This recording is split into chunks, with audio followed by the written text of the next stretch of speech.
Hey guys, what's up? Welcome back to my channel. In today's video, I want to share with you what are some of my top 5s when it comes to book sagas. So, let's start. My number one favorite saga ever is of course Harry Potter. There's no discussion in there. I grew up with Harry Potter. I actually read the books after watching all the movies. It was after I came out of the movies for the second time that I had seen Deathly Hallows Part 2 that I decided that this was so great that it couldn't be over, and that's when I began reading the books. If you have not read Harry Potter by now, I don't know what you've been doing. It's 2014. Everyone should have read Harry Potter by now. I don't care if you think it's for children.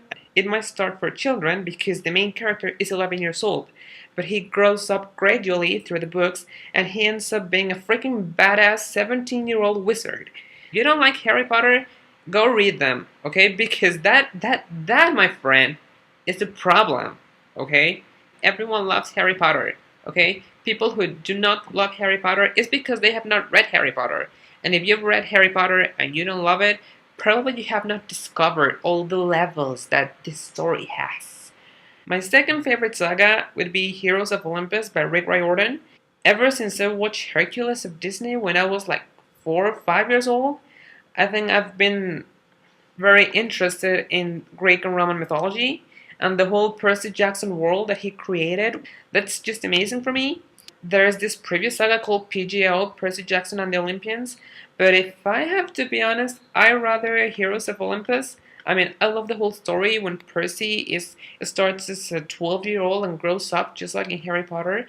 But Heroes of Olympus, this clash between Greek and Roman that is just like happened in history. So I think that's what made me like better Heroes of Olympus than PJO, but I still love both of them. My third favorite saga would be The Hunger Games. It's the first saga where we have a female leader, and also is the first one where there are no magical powers. She's just a regular girl living in a dystopian world. I think that's just great, showing how a girl from the poorest district could overcome this dystopian regime created by this tyrannic government over a whole country. I like this thing about how one spark can create a whole revolution. It gave me chills the first time I read it. My fourth favorite saga, it would be Cassandra Clare's The Infernal Devices. The whole Shadowhunter idea, Nephilim, werewolves, fairies, vampires. This takes place in London in the 1800s. So that's just very classy, and you see people going to parties with masquerades and long dresses and wearing canes, being very fancy. My fifth favorite saga, it would be Divergent. Not that I'm comparing them, but I think it has a lot of aspects that are similar to the Hunger Games. A little less futuristic, even a little more realistic, and that's where this kind of society is heading towards to classifying people.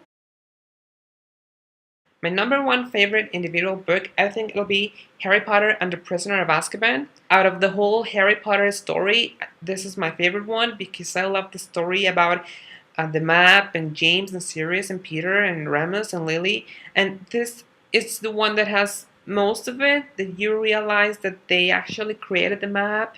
And also having Remus as being the Defense Against the Dark Arts teacher and that time travel is one of my favorite books ever. My second favorite individual book is Looking for Alaska by John Green.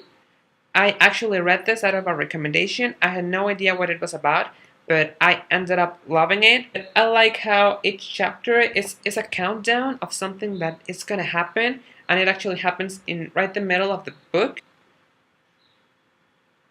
Before,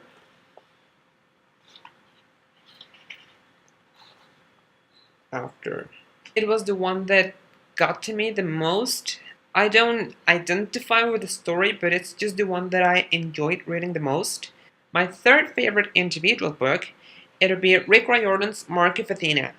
This is part of Heroes of Olympus saga, is book 3, and I love it because we finally have Percabeth reunion. We've known both Percy and Annabeth for so long. The two previous books, the Son of Neptune and the Lost Hero, we really saw nothing of Annabeth, so when I started reading this one, I realized how much I had missed Annabeth, and we have so much romantic parts and that ending.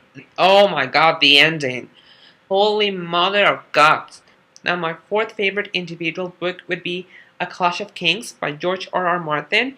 This is part of the Game of Thrones saga. I'm sure most of you have heard about Game of Thrones being a TV show, but it's also based in this book saga called A Song of Ice and Fire. A Clash of Kings is the second book. Each chapter is with the point of view of one of the characters, and you can see how the story simultaneously evolves in different places.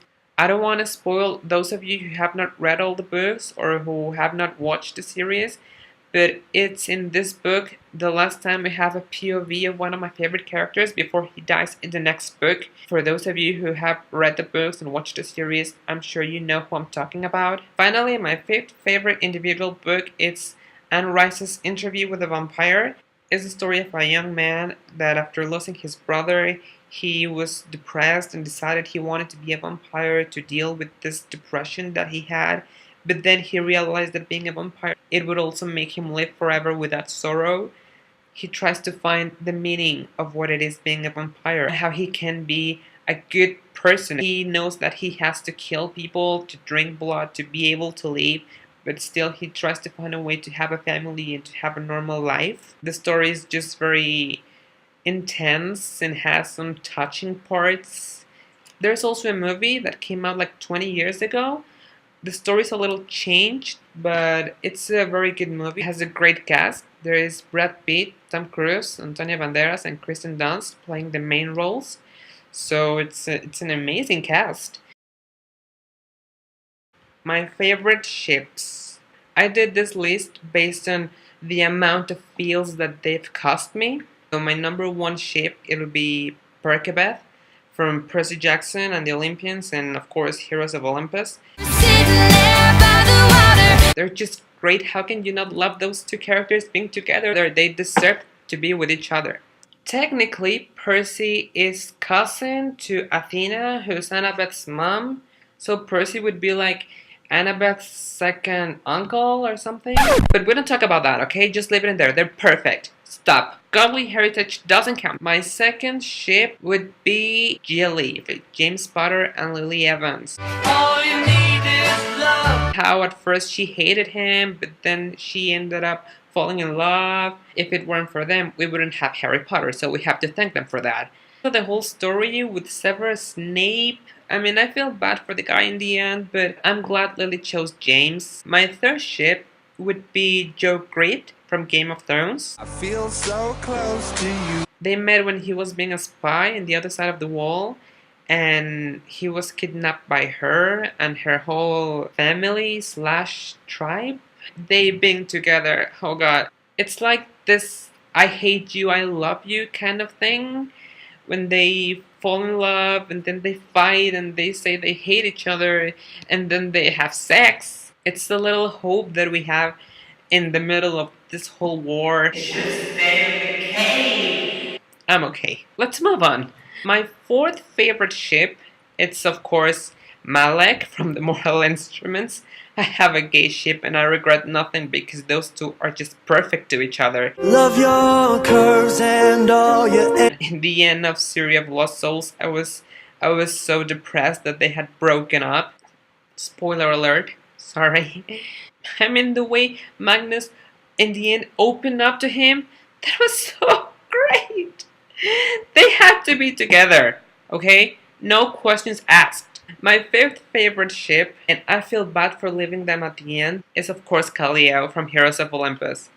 Think about it, can't stop thinking about it. Those two need to end up together, or else I'm gonna hit someone. Diamonds and Tongues from Harry Potter, Rose Weasley and Scorpius Malfoy from Harry Potter. I don't care, they're not canon. I ship them so hard it hurts. Simon and Isabel from the Mortal Instrument, Sophie and Gideon from the Infernal Devices. So hard. So many ships. Holy shit, Hermione. Oh, damn it. Oh my god, Fanny. Fanny from the Hunger Games. Oh my god. He never met his son. So those are my top 5s when it comes to book sagas. I would like to know what are yours, guys, so you can leave a comment and share them with me. I'll see you next time.